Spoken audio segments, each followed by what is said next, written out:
This beautiful sunset is the backdrop for an even more powerful statement, a profound statement about truth and error. The truth is still the truth, even though no one believes it. A lie is still a lie, even though everyone believes it. The photo is stunning. But it's the statement that stands out, especially in our day and age.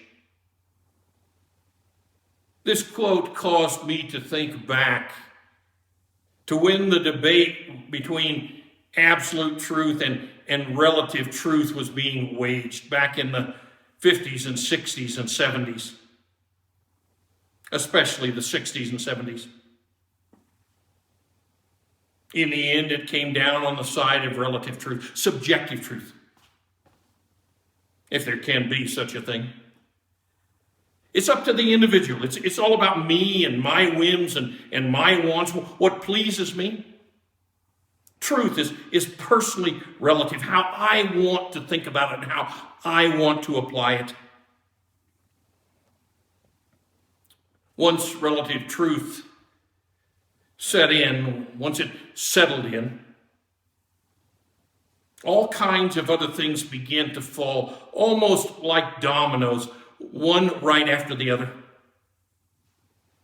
Now, truth is never thought of as absolute. There is no such thing as absolute truth. It's always subjective. It's always as it applies to me or how I want to believe in it. And this is why that original statement carries such a punch. The truth is still the truth, even though no one believes it. A lie is still a lie, even though everyone believes it. James opens his epistle talking about truth. Truth and wisdom, a proper way of life for those of faith. Why would James begin here with truth, with wisdom? Why? Listen. James 1:16 through 18. Do not be deceived, my beloved brothers, for every good gift and every perfect gift is from above, coming down from the Father of lights, with whom there is no variation or shadow due to change. Of his own will he brought us forth by the word of truth, that we should be a kind of first fruits of all his creatures. And then down a few verses later, verses 22 through 25. But be doers of the word and not hearers only, deceiving yourselves. Why begin with truth, with wisdom, with the Lord's word? Because truth is the only place people of faith can start. John says that Jesus came to bring us the grace and what? The truth of God. Yes, we are a people of faith. And as such, we are governed by a different set of rules. Not marginally different, radically different. Here's another quote worthy of attention. It comes from John Adams, one of the nation's founding fathers.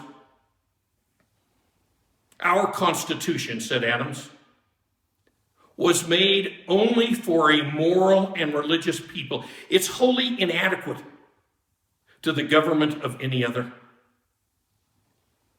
It's no wonder we're seeing the things that we're seeing in our country. Lawlessness in the streets, anarchy, riots, looting. And there are those who rationalize it as being the right thing to do.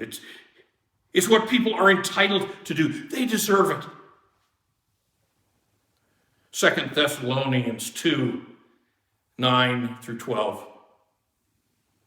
The coming of the lawless one is by the activity of Satan with all power and false signs and wonders and with all wicked deception for those who are perishing, because they refuse to love the truth and so be saved. Therefore, God sends them a strong delusion so that they may believe what is false, in order that all may be condemned who do not believe the truth, but had pleasure in unrighteousness. Folks, we live in a world that would rather believe the lie. The lie is what suits them because it's personally applied.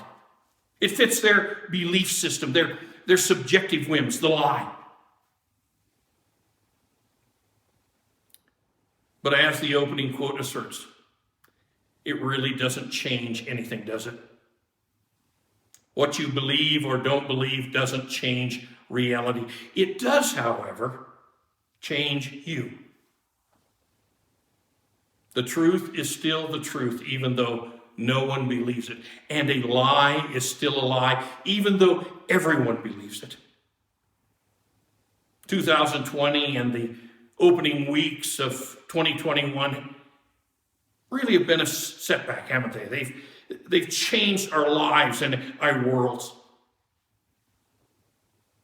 I hope that this last year and this year to come will cause us to think through what we believe and why. What's important to us and what our priorities are. I hope it will cause a huge shift in who we are and the place God plays in our lives. Sure, we can believe the lie. Everybody else does. Why not join the crowd? Or we can get with the Lord. We can partake of his grace and his truth in Jesus Christ. With that, I pray that the Lord will bless you and keep you. Until we meet again.